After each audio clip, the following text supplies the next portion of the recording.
네, 오늘 제가 맡은 주제는 키성장입니다. 예, 보통 제가 키성장 상담을 하러 가면 우리 아이들에게 키의 특징이 키가 정말 큰 동물은 누굴까요? 했을 때 기린을 많이 얘기하거든요. 그래서 기린처럼 우리 키가 쑥쑥 커보자라고 하면서 상담을 많이 하곤 합니다.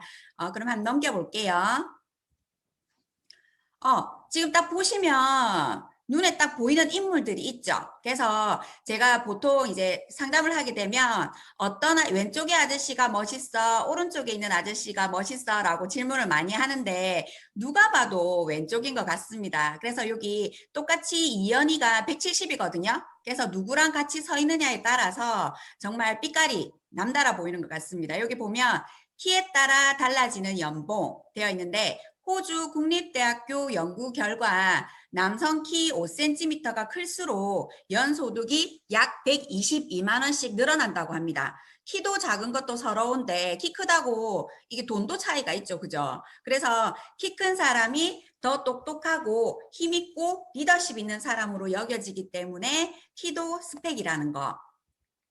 그러면 발육 상태 체크 부분에서 이제 아이들에게 질문을 해봤어요. 초중고 3,382명 대상으로 나의 키가 불만이에요 라고 이제 대상으로 그 조사를 해봤는데 남자 아이들은 61.7%가 불만이라는 거죠. 근데 우리 한국의 남성분들의 평균 키는 173cm인데 아이들이 원하는 키는 저는 무조건 180이 넘었으면 좋겠어요.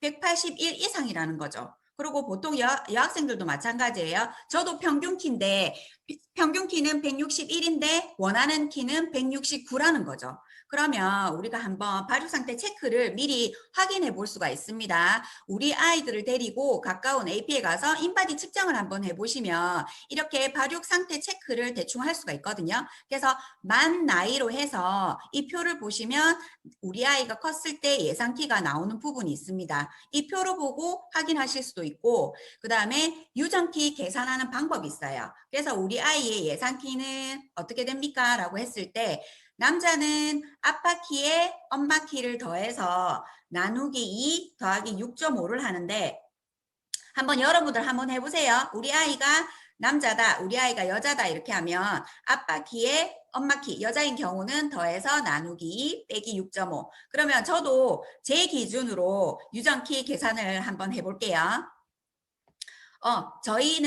저는 딸 한 명, 아들 한 명이 있어요. 그럼 남자 기준으로 한번 볼게요. 그럼 저희 신랑 키가 밝혀지는데 딱 봐도 사진상으로 봤을 때도 그렇게 크지 않죠? 좀 땅땅하게 보이잖아요. 키가 170이고 저는 뭐니 해도 평균 키 161이에요. 그래서 이 두 수를 더해서 나누기 2를 하고 더하기 6.5를 하면 우리 아들은 예상 키는 172인데 지금 이때 이제 제가 2019년 1월에 이제 여행을 갔을 때 우리 가족 사진을 찍은 거거든요. 딱 봐도 아들이 약간 좀 짜리몽땅해 보이죠? 네, 다리 길이도 되게 짧아 보이고. 그런데 딱 2년이 지난 지금 2021년 이제 저번 주에 아빠랑 이제 등산을 갔다 왔는 사진을 저한테 자랑 삼아 카톡으로 보내주더라고요. 그래서 이 사진을 봤을 때, 와, 언제 이렇게 팔다리가 길어졌지? 2년 만에 이렇게 쑥 큰 게 이렇게 표시가 나더라고요.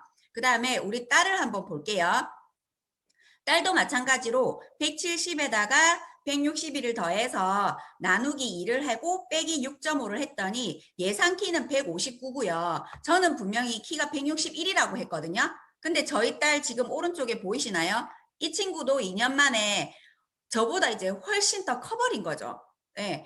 저는 우리 딸이 저보다 큰 거는 좋은데 제가 저희 딸을 올려다 보니까 살짝 기분이 그렇게 썩 좋지는 않았더라고요. 그래서 우리 딸내미는 저를 이렇게 내려다 볼 수 있어서 정말 기분이 좋다라고 얘기를 하던데 일단은 저는 좋은 걸로 하겠습니다. 그리고 이제 키에 대한 에피소드가 있는데 저희 신랑이 저보고 얘기를 하더라고요. 자기가 10cm만 더 컸으면 니 안 만났다 이렇게 얘기를 하시던데 저도 뭐 마찬가지인 것 같습니다. 저도 10cm만 더 컸으면 어떻게 될지 모르죠. 그죠? 그래서 저는 우리 아이의 예상 키보다는 훨씬 많이 키웠는데 여기 한번 보실게요. 우리 아이의 성장 가능성. 이게 저의 기준도 마찬가지지만 이게 유전적인 것보다는 영향이 큰데 좀 실망 안 하셔도 돼요. 우리 아이 내가 키를 계산했는데 내가 원하는 키가 아니야. 하지만 실망 안 하셔도 됩니다. 성장 가능성은 77%거든요. 유전은 23%밖에 안 됩니다. 제가 지금 입증을 한 상태잖아요. 저는 우리 남편이 키가 작기 때문에, 저는 보통키이기 때문에 우리 딸은 제가 사실은 168 이상은 키우고 싶거든요. 그래서 저도 이렇게 영양 부분에 대해서, 그다음에 나머지 성장 가능 77%에 대해서 집중을 한 것 같습니다. 여기 보면 환경적인 요인인 영양, 운동, 생활 건강이 키를 결정하는 중요한 요인이라고 되어 있거든요. 영양이 무려 31%나 해당됩니다. 너무 좋습니다. 그 다음에 운동도 20%, 그 다음에 생활환경 16%, 그 다음 기타 10% 이렇게 되거든요. 여기 기린이 지금 말하고 있습니다. 기린이 뭐라고 얘기했냐면요. 부모가 작다고 실망하지 말고 부모가 크다고 안심하지 마세요라고 이렇게 되어 있어요. 키를 결정하는 유전적인 요인은 단 23%밖에 되지 않습니다. 그럼 우리 아이의 성장 가능성에서 봤을 때 엄마가 제일 바라는 부분이 우리 아이들 똑똑하게 크는 거죠. 근데 6세까지 두뇌가 80%가 발달하거든요. 그래서 제가 어저께 집밥의 힘이라는 책을 읽었는데 우리 아이에게 두뇌 영양소를 넣어주는 게 학습지를 시키는 것보다 훨씬 낫다라고 얘기를 하거든요. 우리가 보통 6세까지 두뇌가 80% 발달하기 때문에 요즘 엄마들은 그 만 1세 돌 지나고 나서부터 이제 프레벨 이렇게 비싼 학습지 이렇게 많이 시키더라고요. 그런데 이때 저는 그 돈으로 두뇌 영양소를 좀 더 많이 먹여가지고 내 세포가 쫀득쫀득하게 좋은 지질로 좋은 영양소로 해서 똑똑한 아이로 키우셨으면 좋겠다라는 바람이 있고요. 그 다음에 한 해 평균 체중 증가가 평균적으로 2.5kg 정도 늘어나야 되는 게 정상이고요. 그 다음에 한 해 평균 신장도 5.5cm 정도가 늘어나야 정상적인 겁니다. 그런데 5.5cm가 자라지 않는다. 뭐 4cm, 3cm 이렇게 평균적으로 크지 않는다라고 하면 병원 가서 검사를 해보시는 것도 예, 추천을 드립니다. 여기서 봤을 때 성장의 열쇠, 그럼 키 성장의 원리는 어떻게 되는가? 그 첫 번째 성장의 열쇠가 성장판입니다. 여기 뼈 사진 보시면 왼쪽 사진을 보시면 열린 성장판, 뼈와 뼈 사이에 자랄 수 있는 이런 틈이 보이죠? 이렇게 성장판이 열려 있을 때 아이의 키 성장이 가능하지만 오른쪽 사진처럼 뼈와 뼈 사이에 막혀 있죠. 이렇게 닫힌 성장판에는 어떤 치료를 해도 불가능하다라는 거죠. 그런데 미처 성장판이 열려 있을 때 키우지 못하신 분들이 어떤 얘기를 하시냐면 키 크는 수술해야 되겠다 이렇게 얘기하시는 분들이 있는데 보통 키 수술하는데 3천만 원에서 한 5천만 원 정도 든다고 이렇게 얘기를 하더라고요. 그런데 여기 과도한 키 성장 욕심 키 성장의 욕심의 부작용이라고 나와 있어요. 20, 30대가 키 크는 수술이 한참 유행했었어요. 그런데 이거는 어떻게 하느냐 하면 이 사지 연장술이라고 해서 뼈를 절단해서 그 다음에 철심을 삽입해서 그 다음에 다리 길이를 연장하는 부분인데 지금 여기 보시면 사지 연장술의 심각한 부작용이 뭐냐면 사람의 좌우가 균형이 이루어지지 않기 때문에 이 근육의 괴사라든지 아니면 신경의 마비라든지 아니면 절름발이가 될 수도 있거든요. 그래서 성장판이 열려 있을 때 영양을 줘서 키우는 게 좋습니다. 이렇게 무리하게 돈을 많이 들이는 거는 아닌 걸로. 네. 그래서 성장판은 뭐냐면요. 여기 뼈가 자라는 부위거든요. 뼈가 자라는 부위인데 이렇게 보시면 핑크 빛깔로 되어 있는 여기 딱딱딱 여기 딱딱딱 이 6부위가 있죠. 이 부위가 성장판 뼈가 자라는 부위거든요. 이 뼈가 자라는 부위는 필요한 영양소가 콜라겐 단백질, 칼슘, 인, 마그네슘의 영양이 있어야 되는 거거든요. 마찬가지로 우리가 기본적으로 생각했을 때 우리가 높은 빌딩을 지을 때처럼 키성장에는 재료가 필요하다라는 거예요.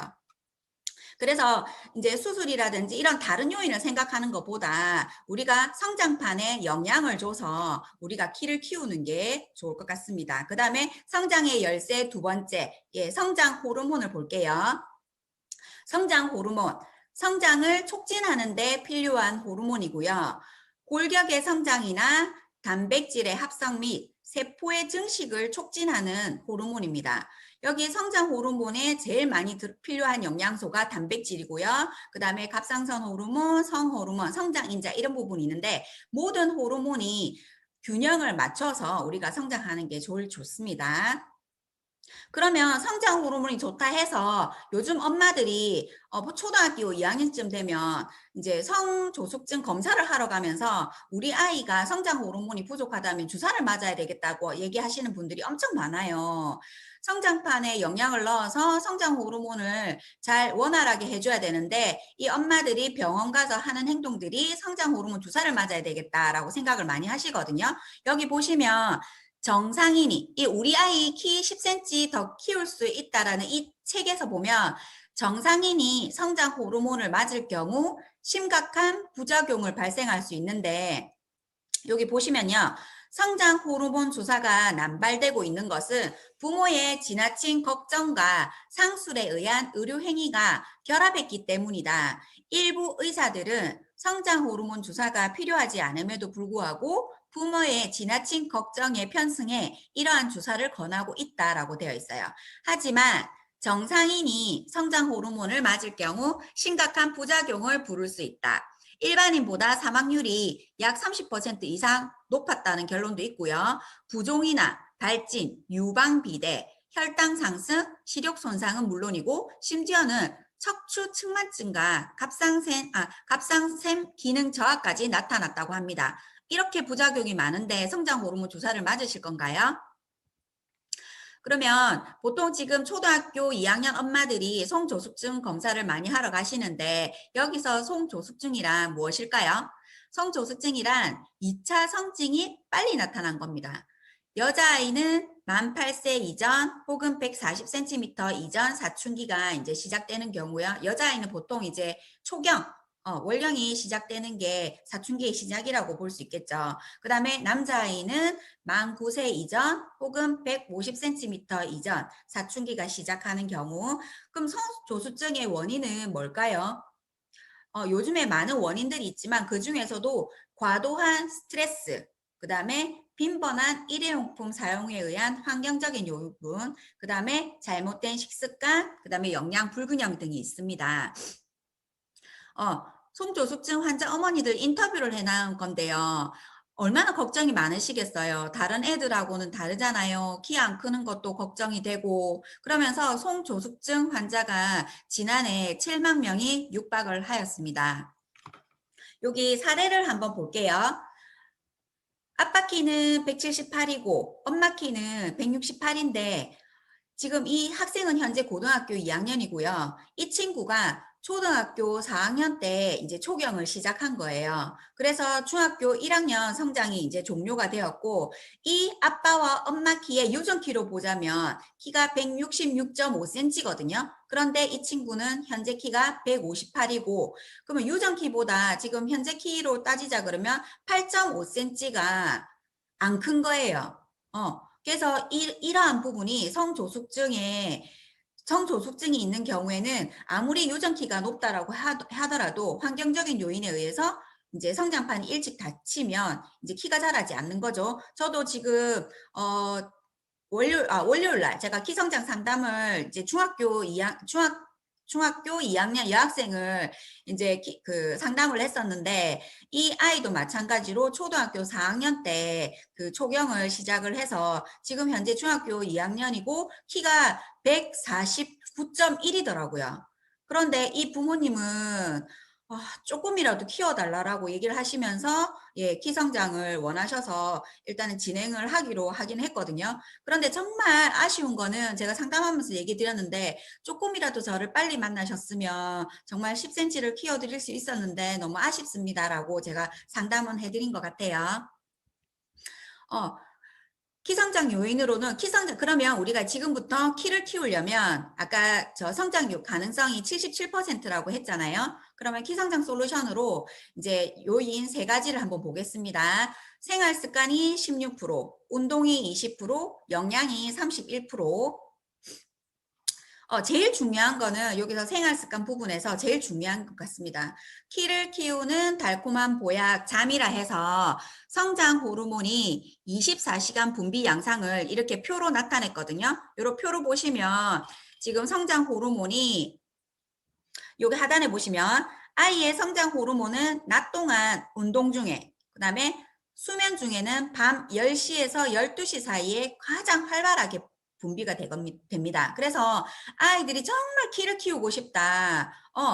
지금 공부가 지금 중요하겠습니까? 지금 키를 키워야 되는데. 그래서 저희 아이들한테는 그냥 공부하지 말고 일단 자라고 하거든요. 그래서 진짜 10시는, 최소 10시는 잠을 재워야 된다고 생각이 들고요. 그리고 정말 키를 지금 이제 성장판이 거의 닫혀 간다라고 하시는 분들 같은 경우에는 아이들이 밥을 먹고 나서 점심시간 때 저는 이제 줄넘기를 많이 시키거든요. 그래서 줄넘기를 통해서 낮 시간에 운동을 권하기도 합니다. 그래서 아이들은 꼭 충분한 잠을 또 재워주시는 게 정말 좋을 것 같습니다. 그 다음에 생활 습관으로 보면 스트레스 부분입니다. 스트레스 부분에 보면 스트레스를 많이 받게 되면 코르티솔이라는 호르몬이 우리 몸에서 나오거든요. 그래서 근육의 단백질을 분해를 시키고 지방을 이제 축적을 증가를 시킨단 말이에요. 그렇다 보면 이제 성장 호르몬도 분비가 감소되고 면역 호르몬도 분비가 감소되는데 옛날에 우리 그 부모님들이 머리 이렇게 탁 때리면은 머리 나빠진다고 애들 머리 이렇게 탁 이렇게 때리지 말라라고 하잖아요. 그래서 가만 생각해 보면 머리를 이렇게 지어 박았을 때 아이들이 기분 좋은 애들이 없잖아요. 저는 속으로 생각했던 게 이게 코르티솔 호르몬이 이렇게 나와서 이렇게 이제 머리가 나빠지는 건 아닌가라는 이제 그런 우스갯소리도 지금 합니다. 네. 그다음에 키성장 요인 세 번째로 운동.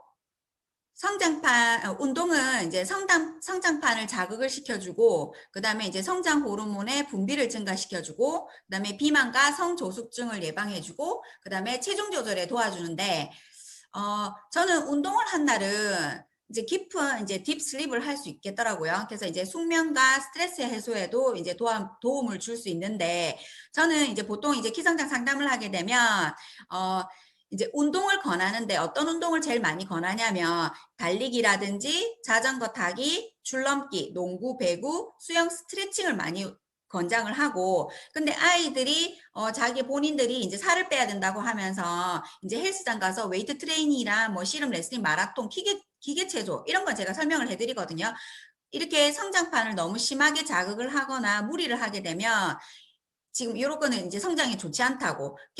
국가대표 선수들을 가만 생각해 보면 기계체조나 레슬링, 씨름, 마라톤 이렇게 하는 사람들은 약간 좀 짜리몽땅 하잖아요. 그렇기 때문에 너무 크게 성장판에 자극을 주지 않도록 이제 살짝쿵 줄 수 있는 달리기라든지 자전거 타기, 줄넘기, 농구, 배구, 수영, 스트레칭 이러한 운동이 제일 좋은 것 같습니다. 그래서 저희 아이들도 줄넘기를 가장 많이 시키는 경우가 그렇고 요즘 태권도 학원들이 엄마들의 이런 키성장 솔루션을 많이 이렇게 적극적으로 활용해서 태권도 학원들이 이제 줄넘기를 많이 시키는 경우가 많더라고요. 그래서 저도 줄넘기를 많이 추천을 드리고 있습니다.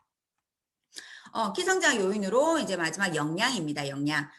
이렇게 기린처럼 쑥쑥 성장을 하려고 그러면 가공식품 섭취를 줄여야 되고 충분한 물이나 충분한 영양이 들어가야 되는데 이러한 치킨이라든지 피자라든지 그다음에 햄버거라든지 이런 탄산음료 이런 가공식품을 섭취를 많이 하는 경우에는 이제 저번 주에 이제 제가 그 강의 파일을 잠깐 캡처를 했습니다. 영양 과잉과 이제 영양을 과잉으로 먹었을 때 이제 소화 비만의 아이들이 이제 성장에 정체기가 온다라는 거. 이렇게 많이 먹으면 어떠한 게 있냐면 성장 호르몬이 감소되고 성 호르몬이 늘어나면서 성조숙증을 일으킨다라고 나와 있거든요. 성장 호르몬은 이렇게 과도하게 먹었을 때 몸에 오는 독소를 이제 분해를 하고 나서 키를 키우기 때문에 실질적으로 키에 들어갈 수 있는 성장 호르몬이 감소되는 거죠. 그래서 이런 성장에 정체기가 오고 소화 비만의 약 80%는 나이와 상관없이 고혈압, 당뇨, 고지혈증과 같은 합병증을 앓고 있고요. 비만인 아이들이 또래와 자신의 몸을 비교하면서 자존감이 떨어져서 스트레스를 받게 됩니다. 또 스트레스를 받게 되면 코르티솔이란 호르몬이 나오면서 단백질을 또 분해하기 또 시작하겠죠. 그리고 요즘에는 코로나 비만이라고 많이 얘기를 하는데 가뜩이나 신체 활동이 적은 아이들이 바깥 활동이 줄면서 온라인 수업, 게임 같은 자식 생활과 불규칙한 수면이 일상화되면서 식습관 역시 나빠져서 심각한 상황일 것 같습니다. 저도 마찬가지지만 코로나 시기에 정말 살이 좀 많이 찐 것 같거든요. 이렇게 해서 우리 아이들에게 가공식품이라든지 고칼로리의 음식은 줄여주시고 키성장의 영양은 충분한 물과 그리고 신선한 영양을 줄 수 있는 야채 그리고 충분한 영양을 줄 수 있는 이 부분이 제일 중요하다고 생각합니다. 그럼 요 중에서 연령별 칼슘 1일 권장량으로 지금 유아, 학령기, 청소년, 성인, 중년 이상 해서 칼슘 1일 권장량이 지금 이 표로 나와 있거든요. 제일 많이 필요한 시기가 청소년기, 9에서 9살에서 18 시기에 1300mg을 이제 칼슘이 필요한데 이 칼슘을 먹기 위해서는 하루에 우유 8잔, 그 다음에 멸치 4컵, 달걀 50개, 달걀 50개 드실 수 있겠습니까? 속에서 그냥 막 달걀 비린내 나서 먹을 수는 없을 것 같아요. 그 다음에 완두콩 8컵 이렇게 많이 먹어야 되는데 과연 그렇게 할 수 있을지. 네. 그럼 여기서 키성장 요인으로 얼마나 먹느냐보다 무엇을 먹느냐를 따지자라고 지금 여기 나와 있는데 저는 개인적으로 우리 아이 키 10cm 더 클 수 있다라는 책을 이제 정독을 한번 해보셨으면 좋겠어요. 이 부분을 제가 잠깐 읽어드리면 영양을 충분히 섭취하는 것은 운동, 숙면과 함께 아이들의 성장을 돕는 3대 요소 중 하나다. 아무리 잘 자고 열심히 운동한다고 해도 체내에 영양소가 부족하면 성장 호르몬이 제대로 만들어질 수가 없고 특히 자라나는 아이들의 성장판에 영양이 원활하게 공급되지 못하면 운동은 오히려 성장판을 약하게 만드는 부작용을 일으킬 수 있다고 하거든요. 그래서 아이들이 열심히 뛰노는 건 좋지만 영양을 충분히 섭취하고 운동을 시키는 게 좋을 것 같습니다. 오른쪽에 보시면 영양 상태는 좋아졌지만 문제는 불균형이라고 나와 있거든요. 여기서 주목할 점은 많이 먹는다는 것과 이 책에서 말하고자 하는 잘 먹는다는 것의 의미가 전혀 다르다는 것입니다. 그래서 음식을 잘 먹고는 있지만 영양소는 불균형하다라는 거. 그 다음에 아까 충분한 물 드셔야 된다고 했는데 물도 건강한 물, 미네랄 워터가 아이의 성장을 돕습니다. 왼쪽에 보시면 음료수와는 별도로 하루 8잔 정도의 물을 마셔야 된다고 되어 있는데요. 천연 미네랄까지도 제거하는 역삼투압 정수 방식은 피하도록 해야 되고요. 이러한 물은 아무런 영양가도 없는 말 그대로 맹물에 불과하다는 거. 그래서 오른쪽에 보시면 그래서 따라서 어떤 정수 방식이 있는지 그걸 한번 또 살펴봐야 되겠네요. 그래서 정수기가 어떤 방식으로 물을 정수하는지를 먼저 알아야 된다. 정수 방식은 크게 역삼투압 방식, 중공산압 방식, 압축 활성탄, 필터 정수 방식이 있는데 역삼투압 정수의 방식은 보통 청호나 코로나란다. 코웨이 정수기가 많은데 물속에 모든 물질을 걸러내버려서 아무런 영양가도 없는 산성수를 만드는 경우가 많고요. 그 다음에 중공사막 정수 방식은 천연 미네랄은 살리지만 중금속 등 유해 물질을 완전히 걸러내지 못한다는 단점이 있습니다. 그래서 제일 좋은 정수 방식은요. 압축 활성탄 필터를 사용하는 방식인데 세계 수질 공인 기관인 미국 위생재단 NSF의 기준에 최적화되어 신정 오염물질 15종을 모두 제거하는 것은 물론 물속 천연 미네랄을 보존함으로 우리 몸에 가장 적합한 건강한 물로 정수한다라고 나와 있습니다. 그래서 미네랄 워터가 아이 성장을 돕는 요인이 된 것 같습니다. 그러면 우리가 튼튼한 씨앗이 튼튼한 나무가 되듯이 건강한 아이가 건강한 어른이 된다는 거는 말이 맞겠죠. 그래서 어릴 때 영양 관리가 평생 건강의 원동력이 된다는 생각으로 뉴트라이트는 근육과 뼈, 여러 조직 등이 만들어지는 성장기에 꼭 필요한 영양소를 전해줍니다. 한참 자라날 때 평생 건강에 든든한 기초를 다져준다고 되어 있는데 내 몸을 스스로 지키는 힘 3종 세트, 성장, 면역, 성조숙증 예방. 그러면 이렇게 되기 위해서는 무엇을 먹여야 될까라고 했을 때 키성장 5총사를 소개를 해드릴게요. 뭐니 뭐니 해도 제일 우리 몸에서 제일 1등으로 필요한 게 유산균이라고 생각을 합니다. 예, 장내 환경이 정상화되고 장 개선으로부터 독소를 배출해 준다고 했는데 장을 잘 다스려 주셔야 이 모든 나머지 영양소를 잘 흡수를 시켜서 세포까지 잘 전달할 수가 있거든요. 아까 성장판에 필요한 우리 영양분이 아까 단백질, 칼슘, 마그네슘 이 부분이 아까 얘기 드렸고 제일 먼저 여기 보시면 단백질을 먼저 얘기 드릴게요. 단백질은 근육 및 신체 조직을 구성해서 성장에 바르게 필수적인 단백질 제공을 하고 칼슘 성장에 도움을 주면서 튼튼한 뼈와 치아 형성에 도움을 주겠죠.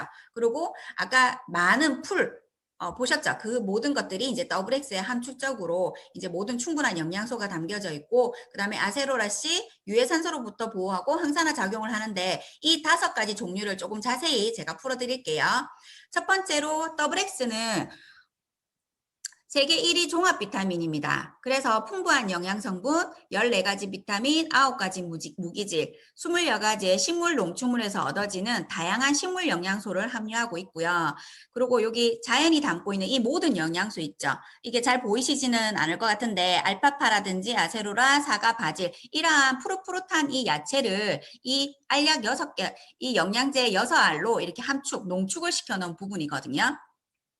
그 다음에 두 번째 이제 파이토프로틴이라 해서 송식물성 단백질, 신체 조직 구성의 필수 영양소로 9가지 필수 아미노산과 11가지 불필수 아미노산을 제공하고 있고요. 그 다음에 뼈 형성이라든지 아까 성장을 도와주는 성장 호르몬 부분에 단백질이 필수적인 부분인 거죠. 그러면 어떤 단백질을 먹을 거냐? 여기 보시면 아미노산 스코어 100, 아미노산 스코어 최대값은 100이고요. 이 수치에 가까울수록 단백질을 효과적으로 섭취할 수 있고 이게 잘 흡수가 될 수 있다라고 있습니다.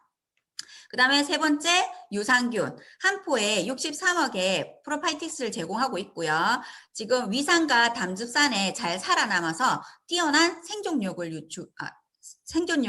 이 주요 균주로 함유되어 있고 그리고 우수한 장 부착력으로 우리가 장 개선을 할 수 있습니다. 그 다음에 네 번째 아세로라씨 내 몸을 지키는 항산화 영양소 오렌지에 80배가 들어가 있거든요. 그래서 아세로라 농축물과 시트러스 추출물 그 다음에 풍부한 식물 농축물을 함유하고 있습니다.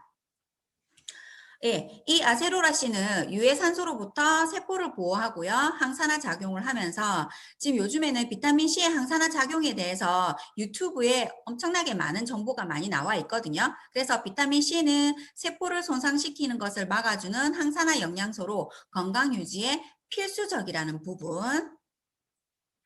뒤에 가서 다시 또 설명 더 드릴게요. 그 다음에 5번째, 칼맥디. 건강한 뼈를 위한 최적의 선택이라고 해서 뼈 건강 성장에 꼭 필요한 영양소인데 칼슘, 마그네슘, 비타민 D 보충을 해서 칼슘은 체내 흡수율이 낮아서요. 일상적인 식사로는 사실 섭취가 부족하거든요. 그래서 뼈를 채워주는 칼슘, 그 다음에 칼슘은 99%는 골격과 치아 형성에 사용되고 있고 나머지 1%는 세포의 주요 기능에 관여하게 되어 있습니다. 그리고 칼슘 파트너 마그네슘. 마그네슘은 골격과 치아 구성, 에너지 생성에 중요한 역할을 하고요. 그 다음에 비타민 D는 뼈를 튼튼하게 만드는 데 도움을 주는 영양소고 칼슘, 마그네슘 흡수를 도와주는 데 중요한 역할을 합니다. 이 3가지가 들어있는 칼슘, 마그네슘, 비타민 D 보충, 칼맥D. 네. 이 화면은요, 그 분당 차병원 소아청소년과 교수 정수진 교수님께서 말씀하셨는데, 아이의 평생 건강을 좌우할 올바른 습관 길러주기 위해서 여기 뭐라고 얘기를 하셨냐면, 아이에게 단백질과 칼슘을 챙겨 먹이자. 지금 나와 있거든요. 그래서 급격한 성장이 이루어지는 영유아기의 단백질 섭취는 신체 조직 형상 및 성장 속도에 직접적인 영향을 준다라고 되어 있고 단백질 섭취에 대한 평가에서는 단백질 식품의 양과 함께 질적인 면이 아주 중요하다고 되어 있거든요. 그래서 아까 아미노산 스코어 100점 생각나시죠? 식품 내 필수 아미노산의 종류와 양 섭취 후 소화성을 고려한 식품 내 단백질 아미노산 점수 등이 그 기준이 된다. 특히 아동의 경우 필수 아미노산 필요량이 성인기에 비해 2배가량 높으므로 필수 아미노산이 풍부한 양질의 단백질을 섭취가 중요하다라고 나와 있고, 그 다음에 2013년도 국민영양통계에 따르면 12세에서 18세 청소년의 80%가량이 칼슘 섭취 기준을 미달하고 있고요. 그 다음에 아동기 및 성장기의 칼슘 섭취 상태는 최대 골밀도에 영향을 미치므로 이 시기에 칼슘 영양 상태를 양호하게 유지하는 것이 평생의 뼈 건강에 중요하다. 또 성장과 세포 분열이 급격히 이루어지는 영양기에는 칼슘 흡수율이 가장 높으므로 사춘기 초기까지도 생애 주기 중 비교적 칼슘 흡수율이 높아 성장기에 충분한 칼슘 섭취가 강조할 만하다라고 나와 있는데, 여기 보시면 어린이 칼슘 권장량 및 신체 흡수량이 이렇게 나와 있거든요. 어린이 연령별 칼슘 섭취 부족 비율이 7세에서 12세 어린이 10명 중 9명이 칼슘이 부족하다라고 합니다. 이게 말이 됩니까? 그죠? 지금 6세 이전까지는 78.7%가 부족하고요. 7에서 12세까지는 90.3, 그 다음에 96.9 이렇게 지금 칼슘이 부족하다라고 되어 있는데, 오른쪽에 보시면 섭취한 칼슘의 신체 흡수량이 나와 있거든요. 키성장 골든타임에 맞춘 칼슘 섭취가 필요하다라고 되어 있는데, 영아기 때는 칼슘 섭취 흡수量 60%예요. 똑같은 음식을 먹는다, 똑같은 영양제를 먹는다 하더라도 영아기에는 60%를 흡수를 시킬 수 있고요. 그 다음에 사춘기는 34%, 그 다음에 사춘기 이후에는 25%인 거죠. 그래서 아이들에게 이른 학습지보다는 차라리 영양을 더 확실하게 넣어줄 수 있는 게 더 좋을 거라고 생각합니다. 그래서 나이가 어릴수록 칼슘 흡수율이 높다라는 점, 이거 꼭 기억해 주세요. 제한 아미노산 부분이 있습니다. 여기서 완전 단백질과 불완전 단백질 지금 여기 지금 있는데, 완전 단백질은 필수 아미노산과 불필수 아미노산이 전부 다 합쳐져 있는, 지금 보시면 영양분이 부족한 부분이 없어서 탄탄하게 다 채워지다 보니까 이 항아리에 이 물이 많이 담겨 있듯이 단백질이 하나라도 불완전하다 그러면 이 영양소를 채울 수 있겠습니까? 그렇지 않겠죠. 그래서 우리가 이제 키성장에도 이렇게 완전 단백질이 필요하다는 부분이고요. 영양소는 우리가 먹는 이러한 영양소는 아플 때, 그 다음에 활동할 때, 성장할 때 순으로 쓰여진다라는 거. 그래서 충분한 영양이 있을 때 성장을 할 수가 있거든요. 여기 보시면 앞에 키성장 5총사에서 알약을 먹는 친구들이 있고 알약을 못 먹는 친구들이 있어요. 그래서 저 같은 경우에는 알약을 못 삼키는 아이들에게는 이렇게 면역 주스, 이거를 영양제를 다 갈아서 믹서해서 키주스, 면역 주스를 해서 이제 아이들에게 이제 제공을 하고 있는데, 그래서 엄마들이 이렇게 얘기를 해요. 나 그래, 먹이는 거는 먹이겠는데 아이들이 잘 먹을지도 잘 모르겠고 그러니까 엄마가 챙겨 먹이는 게 너무 귀찮다라고 얘기하시는 분들이 있어요. 그래서 저는 우리가 이게 몸에 필요한 미네랄 워터랑 그다음에 이렇게 키주스를 이렇게 분유통에다가 제가 이렇게 담아 드리거든요. 그렇게 해서 일주일 분량씩 이런 식으로 해서 아이들에게 잘 먹고 있는지 확인도 하고, 그리고 물을 전달하고 이렇게 키주스를 전달하고 이렇게 있거든요. 그래서 엄마들에게 어떻게든 잘 드실 수 있도록, 아이들에게 크면 무조건 키가 크거든요. 근데 못 챙겨 먹이기 때문에 키가 안 크기 때문에 저 같은 경우에는 이렇게 잘 드실 수 있도록 이렇게 안내를 해드리고, 그리고 어떤 엄마들이 이렇게 얘기를 합니다. 한 달 먹여보고 또 계속 먹으면 안 되겠냐 이렇게 얘기를 하시는데, 저는 그렇게 생각하거든요. 한 달 먹으면은 효과 없어요. 이게 아이가 영양이 채워져서, 우리가 왜 그 밭에 거름을 줘가지고 씨앗을 뿌려서 이게 나는 데까지도 시간이 걸리잖아요. 그렇기 때문에 충분한 영양을 줘야지만 우리가 이제 이렇게 클 수가 있는데, 어떤 엄마들은 한 달 먹어보고 키가 크니 안 크니 이렇게 하는 경우도 있단 말이에요. 그래서 저는 6개월은 꼭 면역 주스, 키 주스를 이렇게 이어서 영양을 꽉 채워줄 수 있도록 이렇게 드셨으면 하는 바람에서 저는 꼭 6개월씩 이렇게 드시기를 권장하고 있습니다. 그래서 한 달 먹어보고요. 이렇게 하시는 분들에게는 제가 될 수 있으면 거절하는 편이거든요. 그래서 키가 컸니 안 컸니 이런 얘기 듣는 것보다 6개월 프로그램을 들어가서 이렇게 확실하게 제가 키워드리겠습니다라고 얘기를 드리는 부분입니다. 그럼 지금 제가 키운 아이들을 사례를 제가 얘기를 해드릴게요. 그래서 지금 이 왼쪽에 있는 아이 같은 경우에는 초등학교 1학년이었습니다. 키는 111.6이었고요. 지금 영양평가로 보면은 무기질이 부족한 상태였어요. 그러니까 지금 이 성장 곡선으로 보면 우리가 1등부터 100등까지 50%가 평균인데 지금 이 친구 같은 경우에는 성장 곡선이 3에서 5%였어요. 그래서 이 친구가 이제 상담을 했을 때 엄마가 뭐라고 했냐면 학교에 땅꼬마라고 놀리니까 좀 키 좀 키워달라고 얘기를 한 거죠. 그래서 상담을 하러 갔는데 진짜 나 유치원생인 줄 알았어요.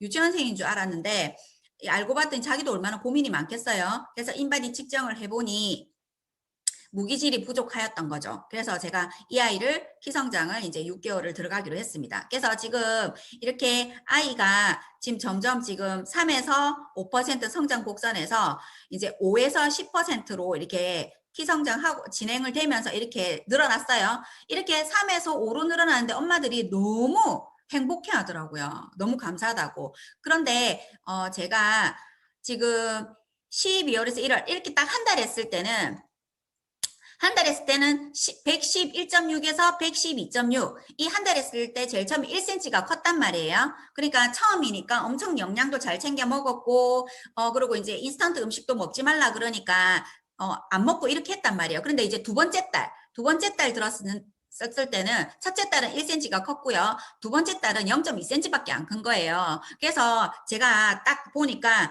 지금 1월부터 2월이라 가지고 방학 때란 말이에요. 겨울 방학 때. 이때 아빠가 애들하고 뭘 먹었냐면 치킨, 피자, 짜장면 막 겁나 많이 시켜 먹었다 하더라고요. 제가 분명히 드시지 말라고 했는데도. 그랬더니 우리가 먹었던 그 키주스들이 그런 인스턴트 음식들을 갖다가 분해를 시키고 키를 키웠기 때문에 이렇게 0.2cm밖에 안 큰 거예요.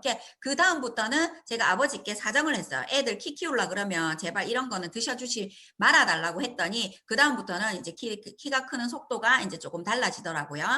그 다음에 이제 이 다음은 형제예요, 형제. 이 왼쪽 사진이 그 만 11살짜리 형이고 두 번째 사진이 이제 만 7.9세인 둘째 동생인 거죠.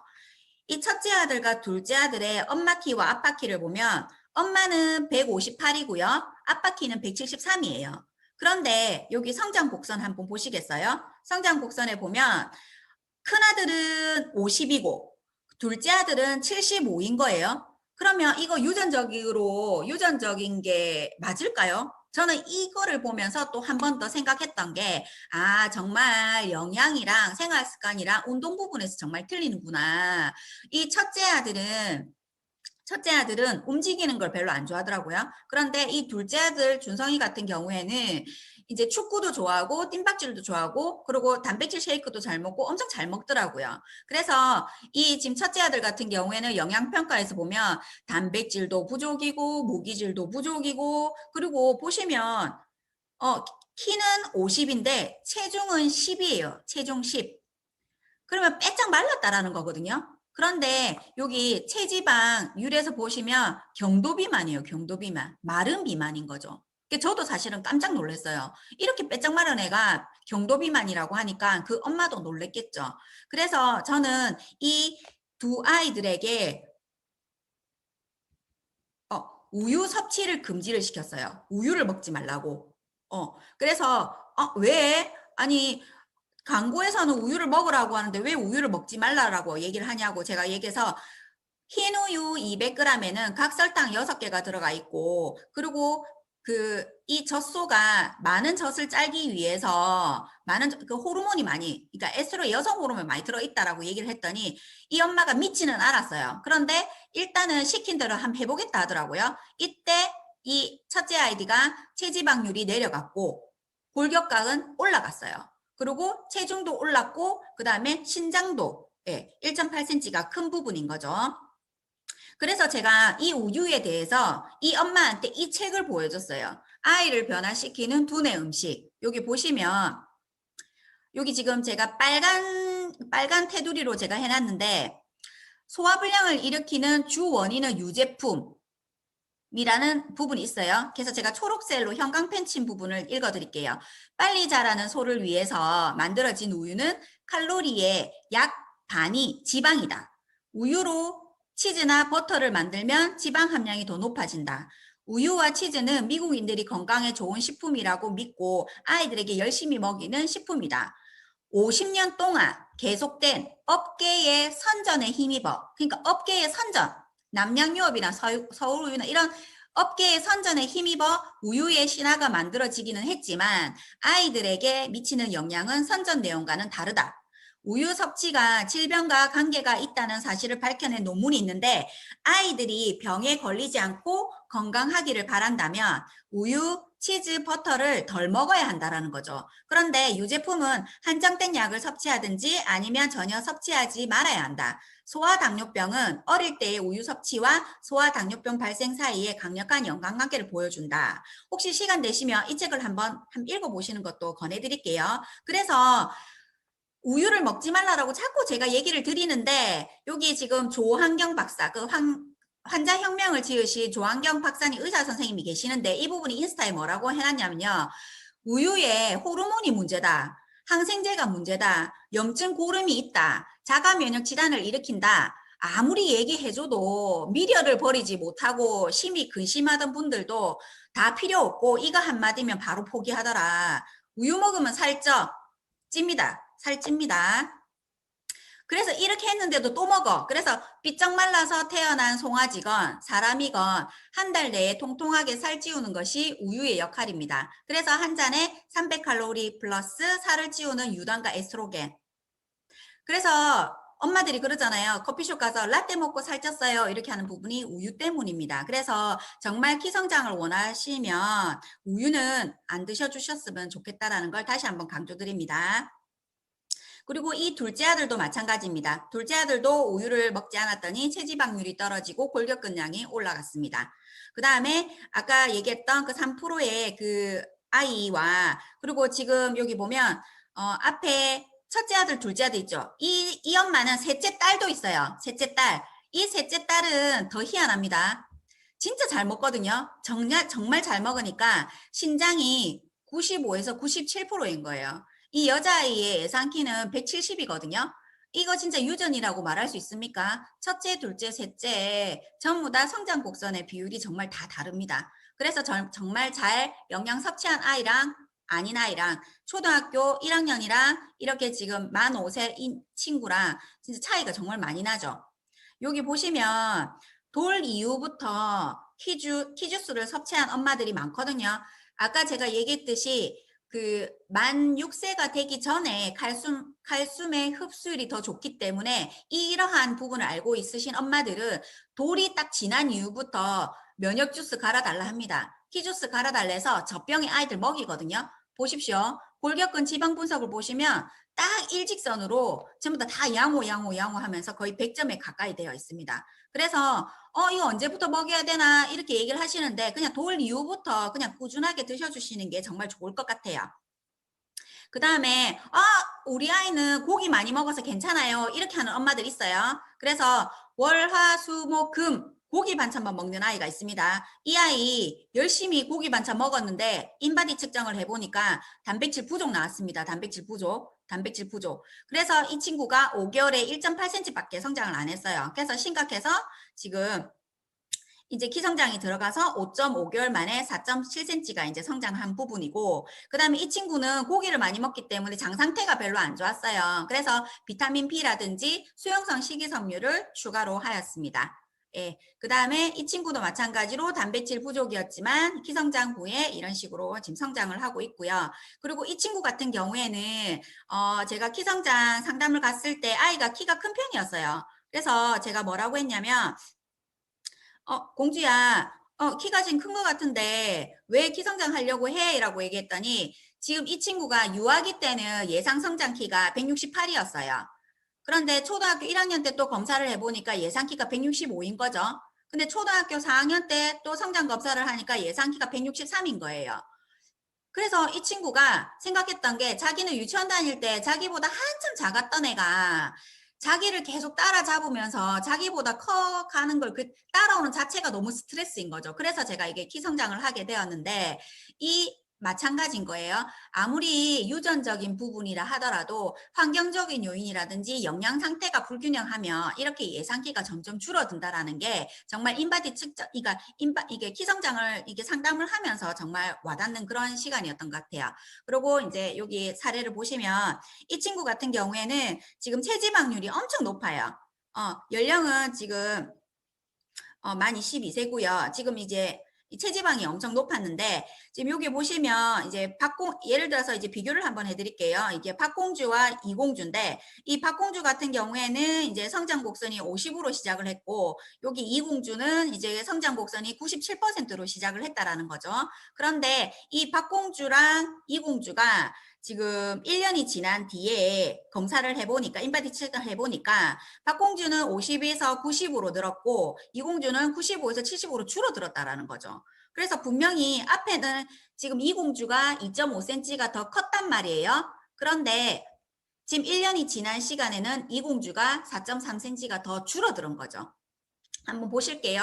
그럼 이 박공주는 이제 키주스를 통해서 이제 신장의 곡선이 이제 원래 평균이었는데 50이었는데 이제 이렇게 90으로 이렇게 성장을 시킨 부분이고 그래서 지금 한 1년 3개월 만에 거의 14cm 정도가 성장하게 되었고 지금 여기 보시면 이공주 같은 경우에는 한 5.3cm 이제 평균적으로 크기는 큰 거죠.